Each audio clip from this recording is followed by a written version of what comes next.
പാതിവില തട്ടിപ്പ് കേസിൽ കൂടുതൽ പേർക്ക് ഇ ഡി കുരുക്കാകുന്നു. ഇ ഡി അന്വേഷണത്തിലേക്ക് കടന്ന കേസിൽ അനന്തകൃഷ്ണന് പുറമെ അനന്തുവിൽ നിന്ന് പണം കൈപ്പറ്റിയവരും പ്രതികളാകും. വിവരങ്ങളുമായി ജിജീഷ് കരുണാകരൻ തന്നെ ചേരുന്നു. ജിജീഷ്, ഈ പ്രധാനമായി ഈ പാതിവില തട്ടിപ്പ് കേസിൽ കൂടുതൽ പേർ കുരുക്കിലേക്ക് നീങ്ങുന്നു. നമ്മളിപ്പോൾ സംസാരിച്ച ജുഡീഷ്യൽ കമ്മീഷൻ അംഗമായിട്ടുള്ള അദ്ദേഹവും ഈ കേസിൽ പെട്ടിരിക്കുന്നു എന്നുള്ളതാണ് ഒരു വിരോധാഭാസം.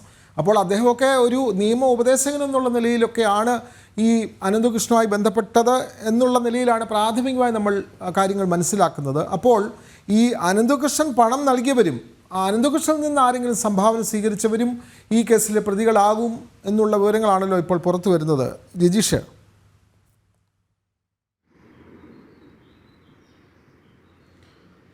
വിനോദ്, എൻഫോഴ്സ്മെന്റ് ഡയറക്ടറേറ്റിന്റെ അന്വേഷണ പരിധിയിലേക്ക് ഈ ഒരു കേസ് വന്നതോടുകൂടി, പാതിവില തട്ടിപ്പ് കേസ് വന്നതോടുകൂടി പ്രധാനമായും ഇ ഡിയുടെ അന്വേഷണം നടക്കുക. ഇതിലുള്ള സാമ്പത്തിക ഇടപാടുകൾ, അത് കൈപ്പറ്റിയ ആളുകളെല്ലാം തന്നെ എൻഫോഴ്സ്മെന്റ് ഡയറക്ടറേറ്റിന്റെ കേസിനെ സംബന്ധിച്ചിടത്തോളം ഈ ഒരു കേസിന്റെ അല്ലെങ്കിൽ കുറ്റകൃത്യത്തിന്റെ ഭാഗമായ ആളുകളാണ്. കാരണം കള്ളപ്പണമാണ്, നിയമവിരുദ്ധമായി സമ്പാദിച്ച പണവുമായി ബന്ധപ്പെട്ടാണ് അന്വേഷണം നടക്കുന്നത്. അനന്തകൃഷ്ണൻ സാധാരണ നിലയിൽ 60,000 65,000 രൂപയെല്ലാം വെച്ച് പല ആളുകളിൽ നിന്ന് പിരിച്ചതാണ്. എന്നാൽ ആ പണം നിയമവിരുദ്ധമായി സമ്പാദിച്ചതാണ് എന്നതുകൊണ്ട് തന്നെ കോടികൾ അനന്തകൃഷ്ണന്റെ കൈവശം എത്തുന്നതോടുകൂടി തന്നെ അത് കള്ളപ്പണമായി മാറുന്നു, നിയമവിരുദ്ധമായി ഉള്ള പണമായി മാറുന്നു. ആ പണം അനന്തകൃഷ്ണൻ നിരവധി ആളുകൾക്ക് കൈമാറിയിട്ടുമുണ്ട്. അത് പല തരത്തിൽ വിവിധ മേഖലകളിലുള്ള ആളുകൾക്ക് നൽകി എന്നൊരു സൂചന തന്നെയാണ് ചോദ്യം ചെയ്യലടക്കം അനന്തകൃഷ്ണൻ നൽകിയിട്ടുള്ളത്. പല പേരുകളിലാണ്, പല സേവനങ്ങളുടെ പേരുകളിലാണ്, അല്ലെങ്കിൽ മറ്റു ചില ആവശ്യങ്ങളുടെ പേരുകളിലാണ് ഇത്തരത്തിൽ പണം നൽകിയിരിക്കുന്നത്. എന്നാൽ നിലവിൽ ഈ കേസിൽ പോലീസ് അന്വേഷണത്തിൽ ഇവരാരും തന്നെ ഇവരിൽ പലരും പ്രതിപട്ടികയിലേക്ക് എത്തിയിട്ടില്ല. പ്രധാനമായും മറ്റ് ചില ആളുകൾ മാത്രമാണ് കേസിൽ നേരിട്ട് ഈ തട്ടിപ്പിന്റെ ഭാഗമായി ഉള്ള ആളുകൾ. അനന്തകൃഷ്ണന്റെ വാക്ക് വിശ്വസിച്ചോ അല്ലെങ്കിൽ അനന്തകൃഷ്ണനൊപ്പം ചേർന്നോ സ്കൂട്ടറുകൾ, ഇരുചക്ര വാഹനങ്ങൾ വാഗ്ദാനം ചെയ്തുകൊണ്ട് പകുതി വിലക്ക് നൽകാമെന്ന് പറഞ്ഞു കോടിക്കണക്കിന് രൂപ പിരിക്കുകയും പിന്നീട് വാഗ്ദാന ലംഘനം നടത്തുകയും വഞ്ചന നടത്തുകയും ചെയ്ത ആളുകളാണ് നിലവിൽ ഉൾപ്പെട്ടിരിക്കുന്നത്.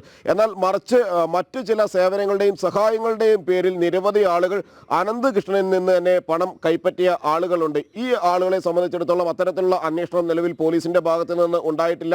അവരിലേക്ക് എത്തുന്ന അന്വേഷണത്തിലേക്ക് കടന്നിട്ടുമില്ല. ക്രൈംബ്രാഞ്ച് അത്തരം കാര്യങ്ങൾ വിശദമായി അന്വേഷിക്കുമെന്ന് പോലീസ് ചൂണ്ടിക്കാണിക്കുമ്പോൾ പോലും നിലവിലുള്ള അന്വേഷണത്തിൽ അത്തരം ആളുകൾ മുന്നിൽ നിന്ന്, അതായത് പ്രധാനമായ അന്വേഷണ പരിധിക്ക് മുന്നിൽ നിന്ന് പുറത്തു തന്നെയാണുള്ളത്. ഈ ഒരു സാഹചര്യത്തിലാണ് എൻഫോഴ്സ്മെന്റ് ഡയറക്ടറേറ്റിന്റെ വിശദമായ അന്വേഷണം കള്ളപ്പണ ഇടപാടുകളിലും സാമ്പത്തിക തട്ടിപ്പുമായി ബന്ധപ്പെട്ട മറ്റ് നിക്ഷേപങ്ങളുമായി ബന്ധപ്പെട്ട് ബിനാമി ഇടപാടുകൾ എന്നിവയെ കേന്ദ്രീകരിക്കുമ്പോൾ കൂടുതൽ ആളുകൾ ഈ പ്രതിപ്പട്ടികയിലേക്ക് വരാൻ തന്നെയാണ് സാധ്യത. എൻഫോഴ്സ്മെന്റ് ഡയറക്ടറേറ്റിനെ സംബന്ധിച്ചിടത്തോളം ആദ്യം നിലവിലെ മുഖ്യപ്രതി അനന്തകൃഷ്ണനെ ഉൾപ്പെടുത്തി തന്നെയായിരിക്കും അന്വേഷണം മുന്നോട്ട് പോവുക. അതിനുശേഷം അനന്തകൃഷ്ണനിൽ നിന്ന് പണം കൈപ്പറ്റിയ ആളുകൾ കൂടി ഈ കേസിന്റെ ഭാഗമായി മാറും. മാത്രമല്ല, ഇത് കണ്ടെത്താനുള്ള ഒരു നീക്കങ്ങൾ കൂടി, എവിടെയെല്ലാമാണ് തട്ടിപ്പിലൂടെ സ്വരൂപിച്ച പണം നിക്ഷേപിച്ചിരിക്കുന്നത്, ബിനാമി പേരുകൾ, ആരുടെയെല്ലാം ബിനാമി ഇടപാടുകാരായി അനന്തകൃഷ്ണൻ മാറിയിട്ടുണ്ട്, ബിനാമി ഇടപാടുകൾ നടത്തിയിട്ടുണ്ട്, എവിടെയെല്ലാമാണ് ഭൂമി വാങ്ങിക്കൂട്ടിയിട്ടുള്ളത്, സ്വത്തുവകകൾ വാങ്ങിക്കൂട്ടിയിട്ടുള്ളത് എന്നിവ സംബന്ധിച്ചെല്ലാമുള്ള